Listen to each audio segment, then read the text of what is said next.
I'm Catherine Tomlinson and I started an eco-conscious pottery company called Oxford Clay. So I don't just make pottery, I make resources for other potters wanting to be more eco-friendly in their pottery practice.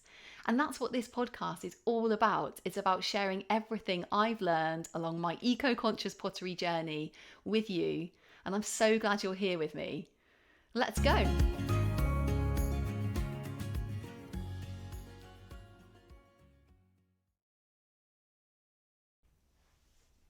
Hello and welcome back to the Oxford Clay Pottery Podcast. I'm Catherine Tomlinson, and in today's episode, we're going to be talking about pulling handles.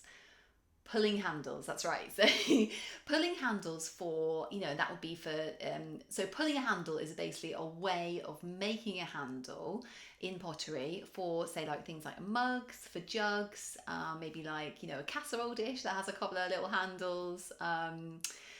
It could be, say, like, one of those kind of goblet vases with two, Grecian, with like little handles on the side. And pulling a handle is like such a fantastic way of making a handle. It makes a beautifully shaped handle and it's very easy to do. It looks like one of those things that's like super difficult to learn, but it's actually not. It's actually very, very, very easy to do.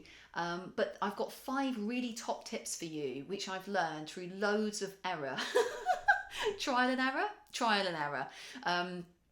Yeah, lots of errors basically that has resulted in kind of me now really probably understanding like a really good way of pulling a handle. So I'm really excited to share these with you. These are my 5 top tips for pulling a handle.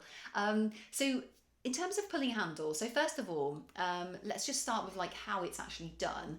So basically how you do it is you basically get a roll of clay, and then you've got like a source of water, so you can either use like a bucket of water, a bowl of water, you can do it under a running tap or something. And what you're doing is you're holding your clay with one hand, and then you're repeatedly wetting your hand and smoothing the clay with the other hand. Okay, so you're not really like, pulling is a bit of like a misnomer really, because you're not pulling the handle, you don't want to be like pulling the clay because you're basically just like going to pull it off. You need to be sort of really gently like smoothing, and you need to make sure that you've got loads of water every time. So it's like dip your hand in water, smooth, dip your hand in water, smooth, dip your hand in water, smooth. You get the picture. And then it basically very gradually, through all that smoothing, it gradually makes the clay longer, thinner. You can you can start to push in with your thumb if you want like more of a flatter handle. Some people push in with their thumb and then they have like the kind of slight creases down the handle, which looks really pretty. So that's basically how a handle is pulled. And so generally speaking, what happens is the handle is then left to kind of dry, and then it's attached to a pot at a later date. So usually when the handle's like, a bit drier, maybe like, not quite leather hard, maybe ever so slightly less hard than leather hard, because you don't want it to be too hard. But you can't really attach the handle when it's very wet, when you've just made it. So you're making the clay even more wet by making the handle. So you do need to dry that handle before you can really touch it. Otherwise you're just going to like sort of mess up the shape of it basically. And so you need it to dry before you attach it to the pot. So another really important thing to say is if you're attaching a handle to a pot, and they're like sort of different levels of dryness, that's when you get problems with them like cracking off. So you can't attach like a really wet handle to a leather hard pot. Well, maybe not, you probably could try and do that, but probably if the pot was like a little bit more dry, that just wouldn't work. It would crack off for sure basically. So you kind of want them to be even dryness to be attaching, so they don't crack off, and you're attaching it with slip, and scoring and smoothing, and that's how you're attaching your handle. So pulling a handle, you can actually also pull a handle directly on the pot.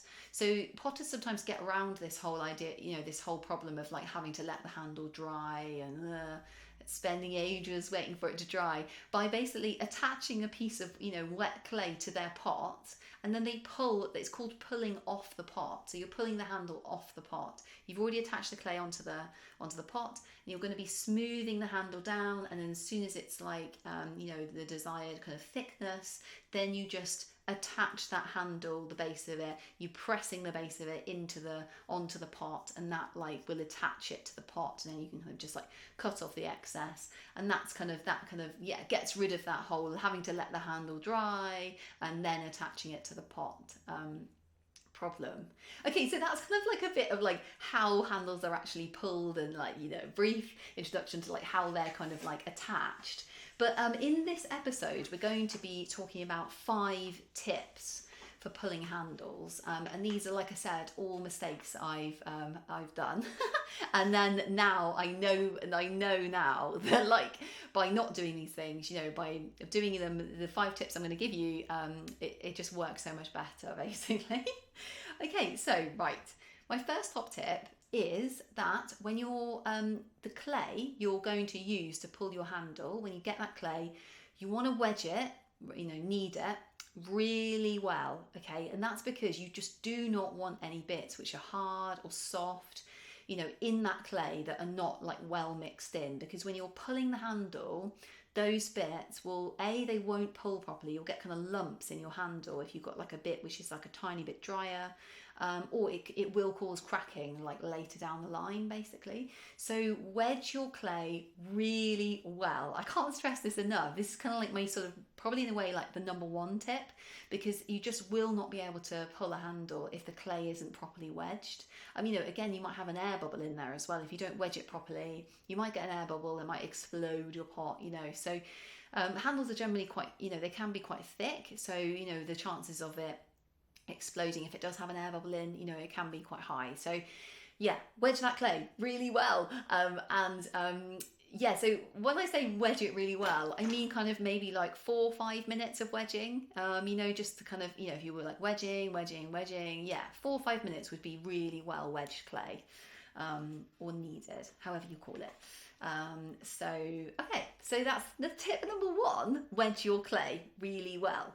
Okay, here's my second tip. My second tip is to use clay that is kind of erring on the drier side than on the wetter side. So I have tried to pull a handle with like wet, you know, really wet clay, like very soft clay. And let me tell you, it's pretty much like impossible to do it.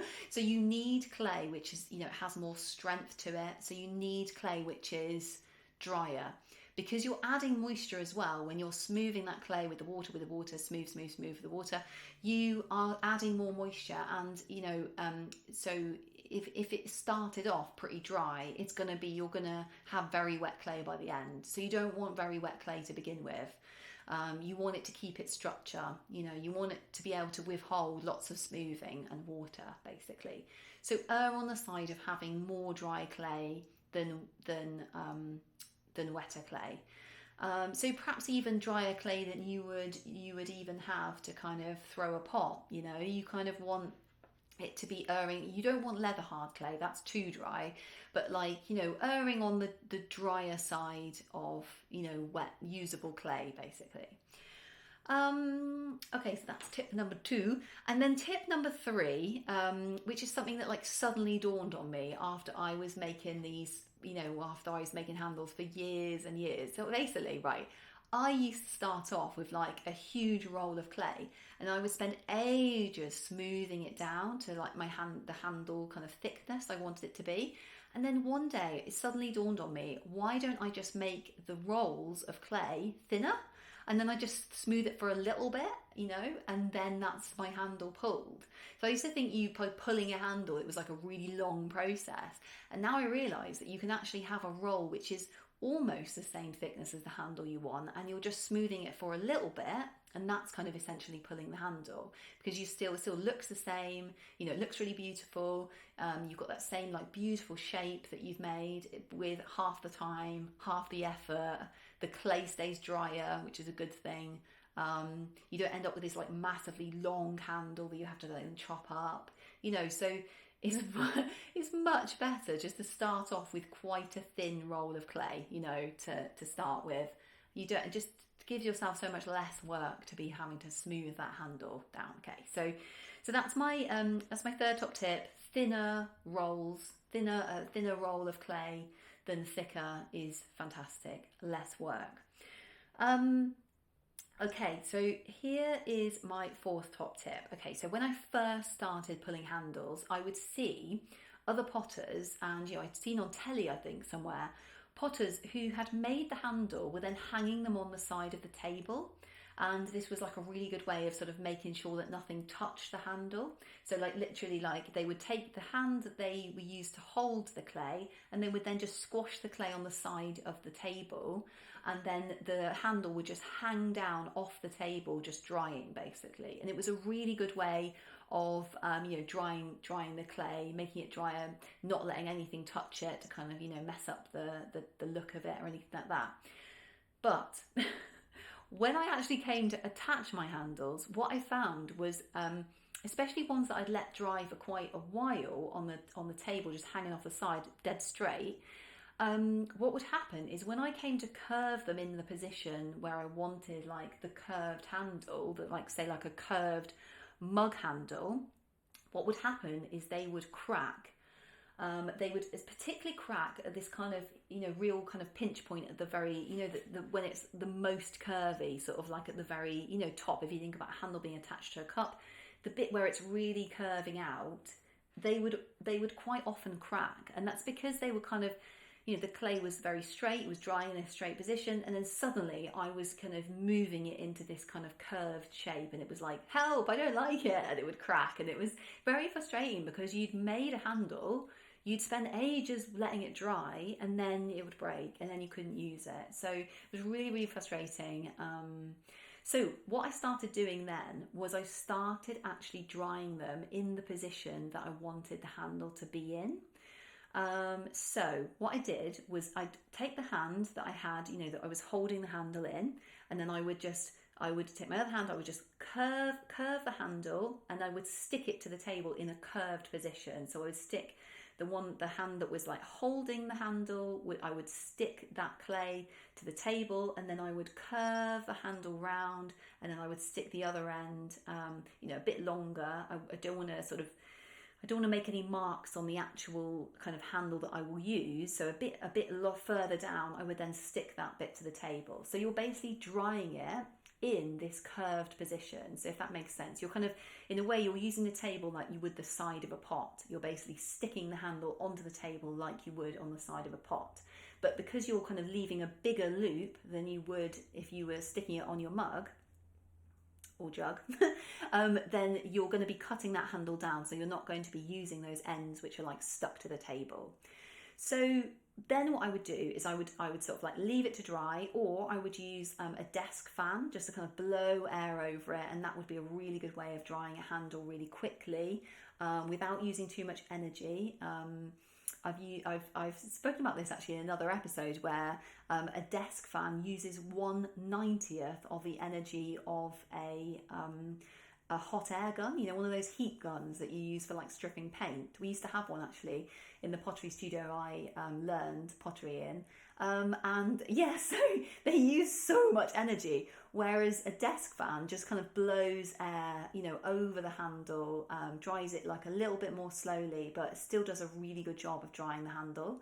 So yeah, that's my top tip if you want to dry a handle, a bit quicker. Actually, that's a bonus tip because that's not part of the 5 tips. But if you want to dry a handle a bit thicker, just use a desk fan. Set up a desk fan, just blow air over it, and it will dry, really quickly. Okay, so tip number 5 is that when your handle is dry enough to attach the pot, so we're not looking for leather hard, we're looking for like a little bit less hard than leather hard, because leather hard is too hard really to attach to the like a mug or something. So we want a handle which is like a little bit less hard than leather hard. A really good top tip for getting the right angle when you're cutting the handle is that you could use a very long blade. So for example, I actually use a decorating tool, a scraper. So like say decorators, they use like a scraping tool to kind of like fill like holes in the wall basically, and it's like a kind of metal blade they use to kind of scrape filler into the it's not a sharp blade, it's just like a piece of metal basically. So you could use a ruler, you know, if you had a metal ruler. You could use a knife if you have a kind of longer knife. You could use one of those pastry cutters, you know, those dough dividers, which are kind of, they have like a long kind of like a blunt metal kind of blade. It's not blade really, it's like a kind of just like a block of metal, thin block of metal that then you can use to cut dough. So yeah, using a long blade is fantastic, because if you're cutting across one end of the handle and the other end of the handle, you know that you've got the right angle, if that makes sense. So you're going to be cutting the top and the bottom of the handle at the same time, and then you know it's the correct, exactly the correct angle to be attaching to the pot. So that's my other top tip: cut both the top and the bottom of the handle when you're going to be putting it on the pot. So you need to cut that bit off, you know, the squidgy bit that you squidge on the table. You need to be cutting that off to make a really, you know, sharp edge, fine, like lovely handle. So to use a long blade, because then you're cutting both the top and the bottom at the same time, and then you know that the angle is absolutely perfect. You're using that straight tool to do it. So and then you're going to be attaching it onto your mug, like, or jug. So you know that's straight, like if you're chopping it straight, you know that straight part will then attach straight onto your mug or jug. And then what you can do is, this is another bonus tip, once you've actually cut your handle, you can hold it up against your pot just to check it's the right kind of scale for the pot. So quite often I've made a handle and then I've kind of held it up against I've cut it, held it up against the mug, and I thought, no, it's actually too big. It looks really big against this mug. So then I've kind of got the blade again, and I've again chopped a little bit off the top and bottom at the same time, and then I've held it up again against the mug, and then you can just see, you know, aesthetically, like, how does it look? Does it look even? Does it look right against the, you know, the size of the mug basically? So that's a really good thing to do. So err on the side of making a bigger handle, and then you can always chop bits off. There's been times when I've made a handle too small, I've chopped too much off, and then then you're just basically like, great, I just have to make a new handle now because it doesn't look right, you know. And you can't have a really tiny handle that people can't really use, you know. So okay, so those are my top tips with 2 bonus tips in there. So let's run through the tips again. The first one is wedge your clay really well, and then it'll be much easier for you to make, you know, a very smooth, perfect handle with no cracks, with no bumps in it. It will allow you to really smooth that handle really, really well. The next thing is to use dryish clay, because you're adding water. You don't want the clay to be too wet, you know, to start with. So use dryish clay to start with. Use thinner rolls rather than thicker rolls to start with, because why make things difficult for yourself for having these really thick rolls that you're having to smooth down lows? Just start with a handle that's nearly the same size, you know, and just pull it, you know, smooth it, pull it a little bit, and then you'll have like a beautiful handle, and the clay will stay quite dry as well, which is great. The third top tip is dry it in the position of the exact position that you need it to be on the pot. And that will stop the clay from getting stressed when you come to try and stick it onto the pot. You're not having to try and get like dry clay to bend it into position, because clay won't like it and it might start cracking, probably will start cracking. So it's a great idea to dry it in position, stick it to a table, pretend your table is the side of your mug, and then that'll be amazing, like dry it like that. Bonus tip, use a desk fan to dry it if you're in a rush. That's great. And then cut the handle when you come to use it. Cut the handle straight across top and bottom at the same time, and that will give you the right angle for sticking it on your pot. So yeah, bonus tip. I've sort of lost track of how many we're on, maybe like 7 or something. This is tip number 7. Hold the handle up against your pot. And that will you'll know then if it's the right scale, basically. You don't want a really small handle or a really big handle, and that will just really allow you to kind of see the perfect size handle, basically. And you can always chop bits off again. So yeah. Right, yeah, well, okay, that's all the tips for, pulling a handle. Thank you so much for joining me for this episode. I've had loads of fun, like talking to you about handles. Like I said, I've made all these mistakes. I've cracked so many handles and cut them too small, and dropped them in the sink, and pulled too hard and pulled the end off. And it's just, this is what happens when you're trying to learn how to pull a handle, but hopefully these top tips, these 5, 7, whatever tips will have helped you, when you're maybe pulling your own handles and trying pulling handles. It looks difficult, but it's not. And I would really urge you to try it, because it's it just makes such a beautiful handle. Honestly, they just look so good. Okay, so I'll see you on the next episode. Until then, happy potting, and I'll see you then.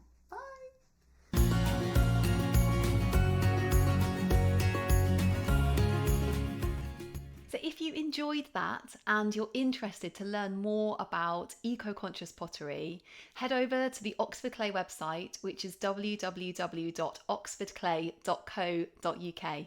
I can't wait to see you there.